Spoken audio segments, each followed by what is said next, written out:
Coba fitur dengarkan berita di News Plus aplikasi RCTI Plus.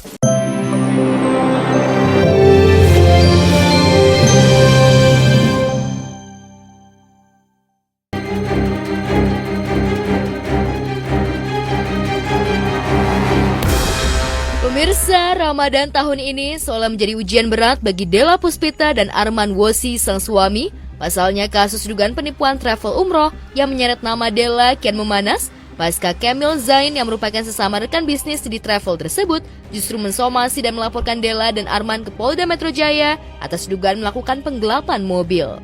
Langkah Kamil memilih melaporkan lantaran Della sulit diajak berkomunikasi. 1 inisialnya A, 2 DP, yang 3 PA. Ini sebenarnya yang saya sesalkan jujur sampai harus ada di tahap ini, karena dari awal kenapa kita layangkan somasi itu supaya bisa komunikasi lebih detail lah. Somasi pun sampai 3 hari dari Senin, Selasa, Rabu tidak diindahkan. Akhirnya sepakat kita ya mau gimana lagi ya, memang harus menempuh jalur ini. Ya, dia tuh kan punya nomor telepon kita, komunikasi juga enak kok. Dia WA juga aku jawab kok, telepon juga bisa. Kok bisa-bisa dia ngarang-ngarang cerita? Udah tahu bulan puasa itu silaturahmi bukan somasi.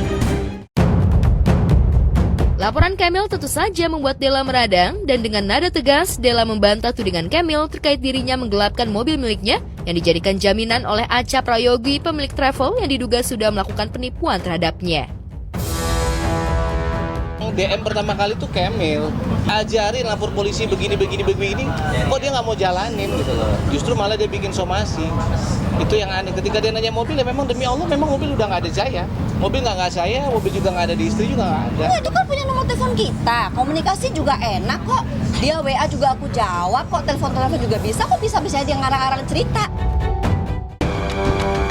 Dengan tegas, Della pun membantah semua tudingan Kamil. Pasalnya, sama-sama menjadi korban penipuan oleh Acha yang membuat Della mengalami kerugian 400 juta, membuat Della iba dengan Kamil dan ingin membantunya. Bahkan sejak awal, pasangan ini sudah mengajak Kamil untuk melaporkan terkait mobil miliknya yang dijadikan jaminan oleh Acha ke polisi. Namun Kamil justru enggan membuat laporan tersebut, padahal Della dan suami sudah menawarkan bantuan jika Kamil ingin mobilnya kembali. Namun entah mengapa, Kamil justru malah melaporkan dan menudingnya melakukan penggelapan mobil jaminan tersebut. Ini nggak mungkin loh menggelapkan mobilnya orang. Sorry ya, maaf, bukan sombong, mobil gue banyak coy. Sorry. Tapi bukan itu yang gue pikirin. Kan gue bilang, lu lapor. Begitu lapor, kalau memang terbukti itu mobil lu, gue balikin. Udah terbukti kok. Mobil yang lain gue balikin. Kalau kita ngasih mobil, ntar muncul lagi Kamil 1, Kamil 2, Kamil 3. Siapa yang bertanggung jawab? Gak usah pasang-pasang muka polos, seolah-olah lu yang merasa paling berkorban. Paling jadi korban. Gua korbannya. Merasa berada di pihak yang benar, Della tak gentar dengan somasi dan laporan yang dilayangkan Kamil. Sebaliknya, Della dan Arman akan membeberkan bukti-bukti kuat untuk menangkis tudingan Kamil terkait dirinya menggelapkan mobil miliknya. Della pun dengan tegas tak pernah menyentuh mobil tersebut, bahkan artis berusia 45 tahun ini sudah memulangkan mobil-mobil yang dijaminkan oleh pemilik travel kepadanya. Harusnya Kamil berpikir bahwa gue tidak mungkin sejahat itu. Mbak, tabungan gue lebih kali buat ngapain jual mobil orang. Ya. Saya dari awal tuh sebenarnya ingin tahu aja mobil itu di mana. Karena dari awal memang saya udah tahu kekehnya pihak Bang Arman tidak mau mengembalikan itu gitu. Saya bisa pakai Allah untuk bersumpah, saya pun juga bisa sama Allahnya kan. Artinya saya bisa bilang demi Allah mobil nggak ada sama saya. Sudah menjelekan dan mencoreng nama baik Della di hadapan publik, Kamil tiba-tiba saja meminta maaf kepada Della dan Arman melalui pesan singkat. Namun hati Della yang sudah terlanjur sakit, apalagi Kamil membuat ulah di saat ibundanya tengah jatuh sakit, sesumbar tak akan memaafkan Kamil.